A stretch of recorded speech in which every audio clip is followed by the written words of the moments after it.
Gary Ison is one of our people in Ohio who's a huge proponent of Zap.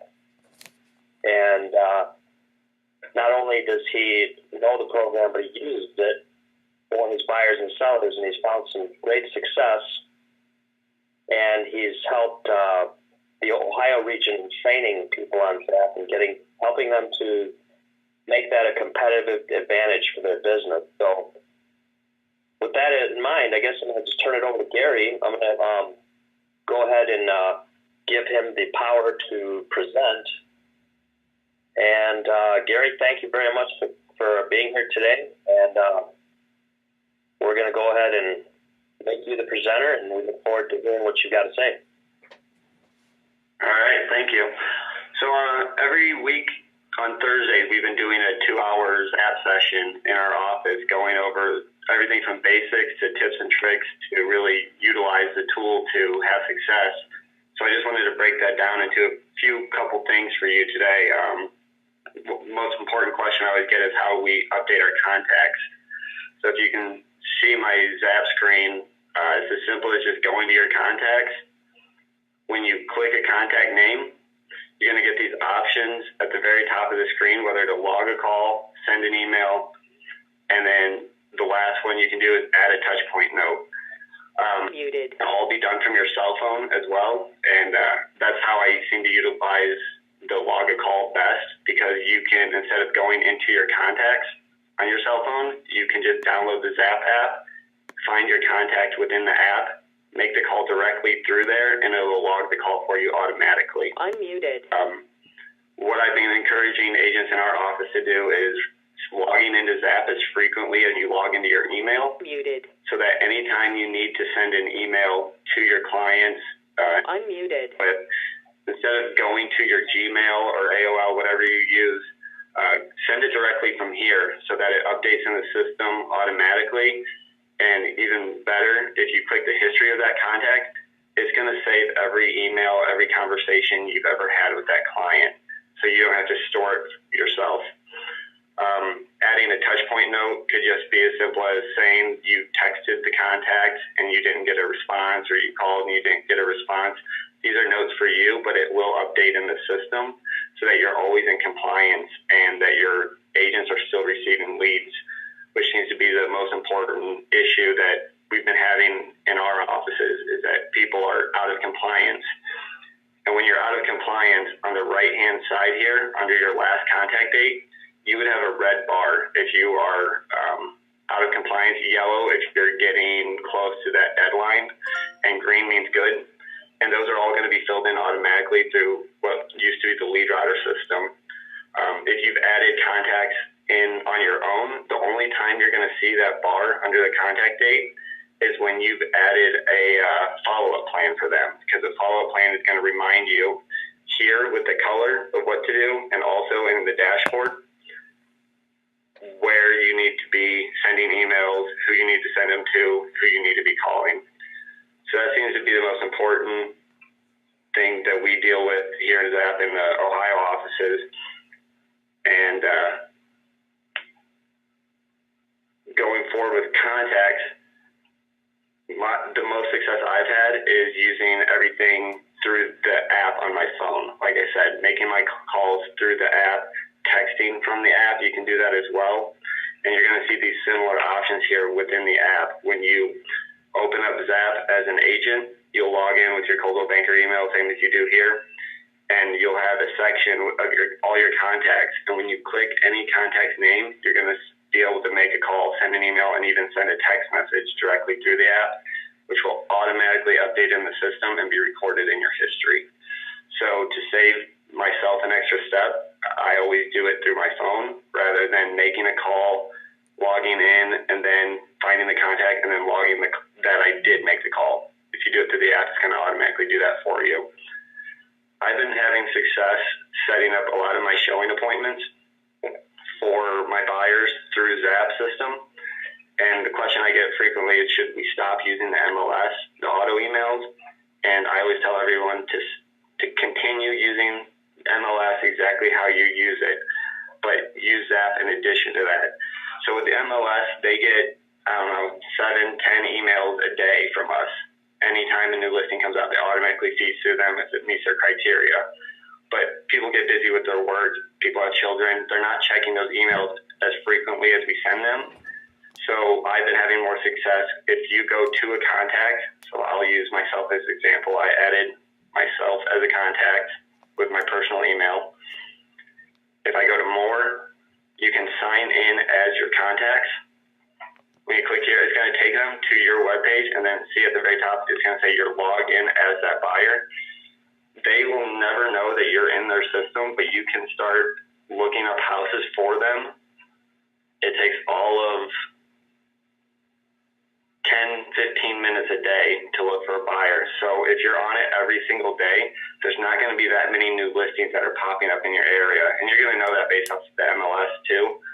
But let's say I know Gary's looking to lend her from 100 to 130 because he's got a pre-approval in that range. I can search houses.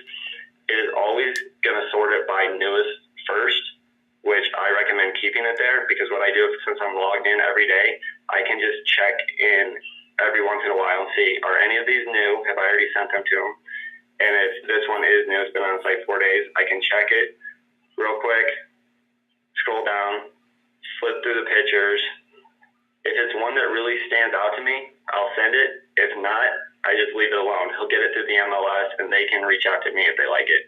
But if I'm on this system every single day doing this for my buyers real quick, if I come across one that really catches my eye, what I do is I'll go through the pictures, and wow, that's a great value. That seems to be exactly what they're looking for. If you go down here to recommend, right underneath the picture, so I'll show you again. If you hit the recommend button, it'll pop up a message, and you can write a personal message to them. So I always write something along the lines of, hi, Gary, I was looking for homes for you today and came across this one. This one really stood out as a great value. Any chance you want to go see it later this evening or tomorrow morning? And then right here, it'll say, email this home to Gary. So when you type in that message and email it, they get a link to this page right here, which looks, in my opinion, much nicer than an MLS listing that you send in those auto emails. And I've been getting a lot bigger response from sending out these. And I actually looked at my stats yesterday. I had 34 showings this last month, and 28 of them came from me directly sending them through here. So not only were they getting them through the MLS, but they were so busy in their schedule or just overlooking these properties that they never reached out to me saying, hey, let's go see these houses. But by me making this extra effort of recommending the home and sending a personalized email about this house, it really shows that, A, I'm working for them, B, that I know their taste, and I've been having a lot of success getting those appointments scheduled, and they reach out to me as almost immediately, whereas the MLS, I send out those auto emails, and I get no feedback until they send me 6 or so houses. But this, I search every day, send them 2, 3 at a time if I can, and I get those appointments set within the next day. And like I said, 28 of 34 showings I went on were through here, so that leaves just 6 that were, they looked on the MLS and said, yeah, can we please go see this? So that's where I've been getting most of my success through Zap, is just signing in, making that extra effort to, if I have 3 or 4 buyers, it takes all of, you saw how quick that was to just search for homes in the area. If you're doing this every day, you're going to know which ones are new. And obviously on these other pages, they're not new. I've seen them before. This one's been on the site for 24 days. So it just takes a quick second to type in their search criteria, look at a few, see if any stand out, send them. If not, I don't send anything. Another question I get asked a lot are the follow-up plans that Zap offers. And I personally, even though some of these scripts are very nice and could work for your agents because they send auto emails or just remind you to call, I have chosen not to use follow-up plans. And instead, when I go to my contacts, instead of searching by Zap score or ranking them by Zap score, I always rank them by last contact date. And just, I've made it part of my business, and your agents can choose however they want to do this. But I make sure that I'm reaching out to every one of my contacts at least once a month, because when we went to the Zam in a row, I tried to use that approach of one from the head, one from the heart. as at least once a month. So I just look at these dates, and every time if I need to contact Kayla, so I'm getting to that point. Kayla's my fiance, so I'm not as worried as I would another buyer. But what I do is, so it's been about a month since I contacted her, open that contact, send a quick email, and then it's going to update. And then what's going to happen is when I come in here in last contact, instead of being at the top of the list, she's going to drop to the bottom. So then my next person to work on is Jackie. So instead of doing the follow-up plans as a reminder, this is my way of reminding myself. Just keep in touch with everyone once a month. Another quick thing that I get asked a lot is how do we share the mobile app with our clients? And because it's pretty important that they're on the app because it gives you an idea of where they're searching. All my Zap scores based off their usage of the app, and this median price range is not inputted by me. It's based off the Zap system of what they're looking at. So for me, it's perfect because it lets me know that Bernard Jordan, I have a pre-approval for him for $100,000, and his median price range is $92,000. So I know he's legitimately looking, and he's not just looking at everything on there. He's looking at houses he would consider buying. So to share the mobile link, there's two ways to do this. One way is just simply opening up the contact more, and then under more, there is share my mobile link. When you click this, it's going to auto-populate a message. You can delete this, but you'll see as I delete this up top, it'll delete it here in the message, and you can personalize your own email and send it just so it's personalized from you and it doesn't sound like a robot. And then when they click download this mobile link, it'll prompt them to download the app or give them instructions how to download the app on their phone.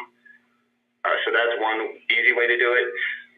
The best success I've had with the app and getting people actually on it is I will set them up as a contact before I go on my first showing with them. So all you need is first name, last name, phone number, and an email. Most of the time you're going to have that because you've been in communication with them to set up the appointments. So I'll set them up as a contact before I even get to the house. And then when I'm at the house, I'll talk about the app a little bit.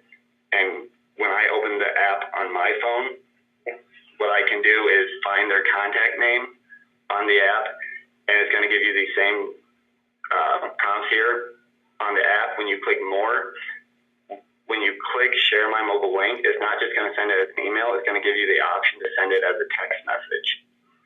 So when I'm at the house with them and I click that more on my phone and I click share mobile link and send it as a text message, it's going to auto-populate a quick message, but then it's also going to include the link of our app. So when I send that to them, it sends them a text immediately. And when they open that little link there, when they click that, it's going to take them directly to the App Store to download the app, whether it's Apple or Android. It takes them directly there. They don't have to search for the app. So it'll take them directly there. They click download. Then they'll log in with whatever password they create, and then they're in the system as easy as that. And I always tell them it's exactly like Zillow or Realtor.com because they're going to be familiar with those websites. It's going to work the exact same, except for all the information on there is fed directly from our MLS. So it's going to be accurate, real-time information. It is delayed by a couple hours, but usually by the time they send me something, if it's showing that it's for sale, it's usually still on the market. And the last thing I'll share with you real quick as we're running out of time is the agents who want to delete a contact, when they go to, if they have a contact that maybe is not responding to them or has expressed that they've already bought a house with another agent, they just don't want to be responsible for updating them in the system every single day when they're no longer working with them. It's as simple as opening that contact, clicking more, remove from contact at the bottom. It's going to ask you a reason why. You can pick whatever reason, type in your comment, then remove. When you click remove, it's going to ask you, are you sure? You click yes, and they are no longer in the system for you to have to update. So I think that's all I have for today. We have our 2-hour classes every Thursday, so we'll be doing one today from 1 to 3 for anyone who wants to join.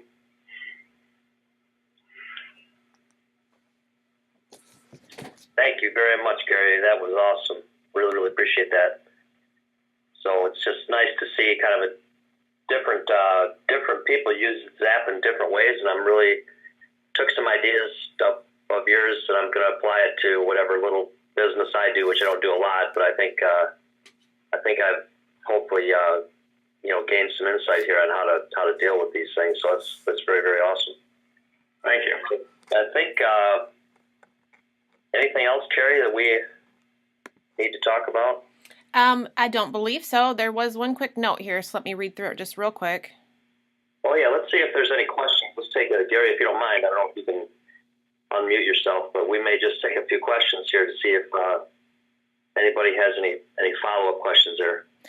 So Colina asked about training a new agent. She wasn't sure where to tell her to put her contacts, either Constant Contact from Online Office or in Zap. There are two different platforms they can work out of, Colina, so it's going to be agent, it's going to be up to the agent, but I will say that Zap is probably the better platform going forward because we're going to be building out a lot better of the trip campaigns in Zap. And Constant Contact is great, but Zap has the home feature in it where they can search for home. So we probably are going to suggest that they do use Zap if they are only wanting to use one of the platforms. I think that's exactly right. And correct, Colina, Zap still doesn't have the ability to use it for mailing labels right now. Doug asked how the agents can watch this presentation. Well, Doug, I will be recording it, and I will be putting it into the BlueSync folder in Online Office in every region, so you can sure let your agents know that they can go there to watch today's presentation by Gary. Good question. Okay, well, that's all the questions we have. Thank you so much, Fred and Gary, for joining us this morning. We really appreciate your time. And remember, everyone, July 1st is when ColdwellBanker.com is going solely to the Zap platform. So we really need to get our agents prepared for when that happens. So thank you so much for joining us. All right, everybody. Bye-bye.